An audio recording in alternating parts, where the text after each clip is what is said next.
ஒரு வேலையில் அல்லது ஏதாவது ஒரு முயற்சியில் சின்னதாக ஒரு தடையோ அல்லது தோல்வியோ வந்துட்டா உடனே பின்வாங்குறீங்களா? அப்படின்னா இந்த கதையை கடைசி வரைக்கும் கேளுங்க, கண்டிப்பாக பயனுள்ளதாக இருக்கும். பழங்காலத்தில் விஜயபுரின்னு ஒரு நாடு இருந்தது. அந்த நாட்டின் மன்னர் மார்த்தாண்டவர் சிறந்த வீரர். ஆனால் அவருக்கு ஒரு பெரும் கவலை இருந்தது. அவரது ஒரே மகன், அவருக்கு பின் அரியணை ஏறப்போகும் இளவரசன் ஆதித்யன் மிகவும் புத்திசாலி, சகல கலைகளிலும் வல்லவன். ஆனால் அவனிடம் இருந்த ஒரு பலவீனம், ஏதாவது ஒரு காரியம் தடையானா இது என் விதி, என்னால் முடியாது என்று பாதியிலேயே விட்டுவிடுவான். ஒருமுறை பக்கத்து நாடான மாகத நாட்டின் தூதுவர் ஒரு சவாலை கொண்டு வருகிறார். அதில் உங்கள் நாட்டின் வீரத்திற்கு பஞ்சமில்லை என்று தெரியும், ஆனால் விவேகத்திற்கும் விடாமுயற்சிக்கும் ஒரு சோதனை வைப்போம். எங்கள் எல்லையில் உள்ள இருண்ட குகைக்குள் ஒரு நந்தா விளக்கு எரிந்து கொண்டிருக்கிறது. அதை அணையாமல் எடுத்து வந்து விஜயபுரியின் கோட்டை உச்சியில் வைப்பவர் எவரோ அவரே இந்த பிராந்தியத்தின் மாவீரன். இதுதான் அந்த தூதுவன் கொண்டு வந்த சவால்.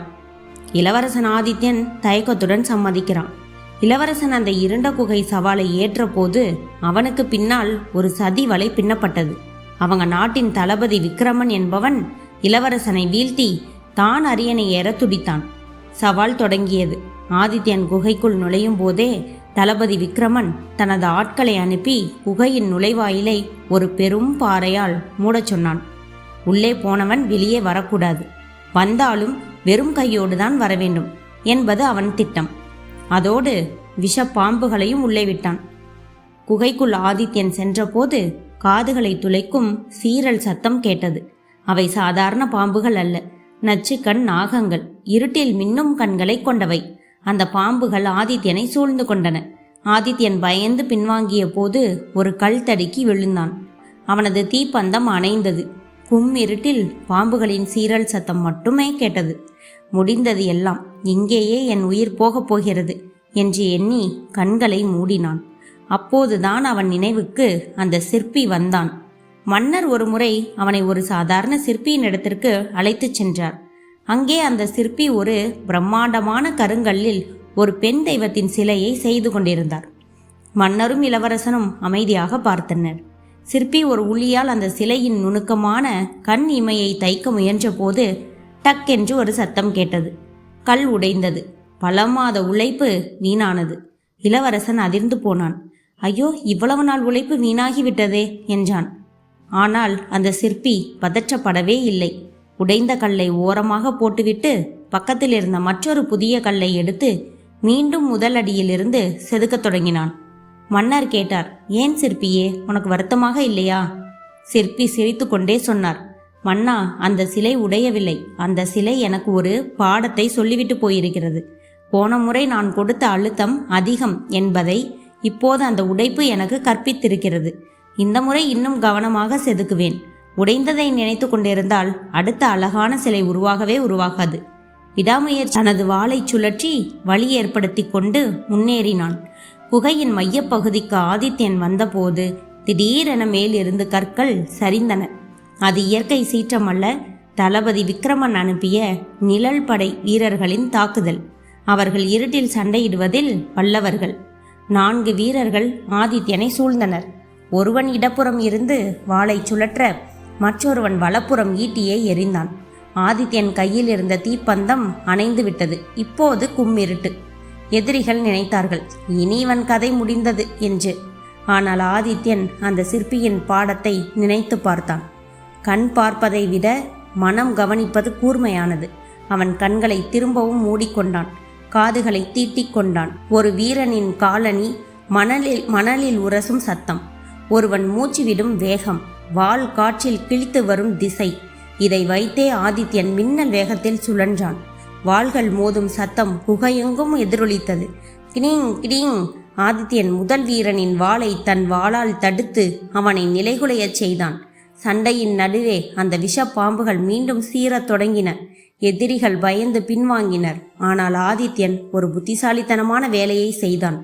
அவன் தன் மேலாடையை கலற்றி அதை ஒரு நீண்ட கயிறு போல சுழற்றி தரையில் இருந்த ஒரு பெரிய பாம்பின் வால் பகுதியில் லேசாக தட்டினான். கோபமடைந்த அந்த பாம்பு ஆதித்யனை விட்டுவிட்டு வாளேந்தி நின்ற எதிரிகளின் பக்கம் பாய்ந்தது. அதோ பாருங்கள், பாம்பு பாம்பு என்று அலறியபடி எதிரிகள் சிதறி ஓடினர். ஒரு இக்கட்டான சூழலை தன் விவேகத்தால் தனக்கு சாதகமாக மாற்றினான் ஆதித்யன். குகையின் கடைசி வாசலில் தளபதி விக்ரமனே நேரில் நின்றான். இளவரசே, நீ இவ்வளவு தூரம் வருவாய் என்று எதிர்பார்க்கவில்லை. ஆனால் இந்த விளக்கை நீ தொட முடியாது என்று கர்ஜித்தான். இருவருக்கும் இடையே உக்கிரமான வாட்போர் நடந்தது. விக்ரமன் பலசாலி, ஆனால் ஆதித்யன் விடாமுயற்சி கொண்டவன். விக்ரமன் ஒருமுறை ஆதித்யனின் வாளை தட்டிவிட்டான். ஆதித்யன் நிராயுதபாணியாக நின்றான். விக்ரமன் சிரித்தான். தோற்றுவிட்டாய் ஆதித்யா. அதற்கு ஆதித்யன் சொன்னான், வாள் கையை விட்டு போகலாம், ஆனால் வெற்றி பெற வேண்டும் என்ற எண்ணம் என் நெஞ்சை விட்டு போகாது.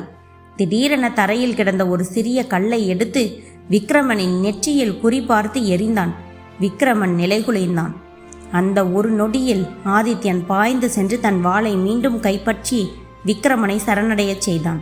பிறகு அங்கே அந்த அணையாத விளக்கு எரிந்து கொண்டிருந்தது. விளக்கை எடுத்துக்கொண்டு வெளியே வர முயன்ற போது தளபதி மூடிய அந்த பெரும் பாறை வழியை மறைத்தது. ஆதித்யன் தன் தோள்களால் அந்த பாறையை தள்ளினான். நகரவில்லை. ஒரு முறை, இருமுறை, 10 முறை, 100 முறை முயற்சி செய்தான். உடல் இரத்தமானது. அவன் மனதிற்குள் சிற்பியின் வார்த்தைகள் ஒலித்தன. உளியின் ஒவ்வொரு அடியும் வீணல்ல, அது கல்லை உடைக்க தயார் செய்கிறது. கடைசி சொட்டு இரத்தத்தையும் ஆற்றலாக மாற்றி 101வது முறை ஆதித்யன் பாறையை முட்டினான். கிராக் என்ற சத்தத்துடன் பாறை சரிந்தது. சூரிய ஒளி அவன் முகத்தில் பட்டது. ஆதித்யன் கையில் விளக்குடன் காயம்பட்ட சிங்கமாக வெளியே வந்தான்.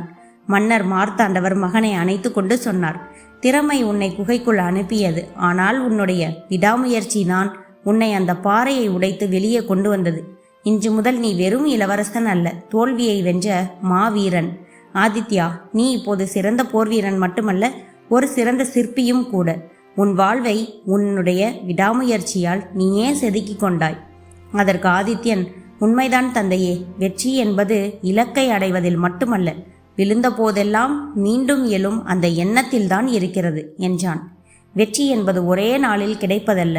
ஒவ்வொரு முறையும் கீழே விழும்போது மீண்டும் எழுந்து நடப்பவர்களுக்கே அந்த வெற்றி மகுடத்தை சூட்டுகிறது. இது போன்ற கதைகளை தொடர்ந்து கேட்க இணைந்திருங்கள். லைக், கமெண்ட், சப்ஸ்கிரைப் பண்ணி எனக்கு சப்போர்ட்டும் பண்ணுங்க. வேற ஒரு நல்ல கதையோடு மீண்டும் சந்திப்போம். நன்றி, வணக்கம்.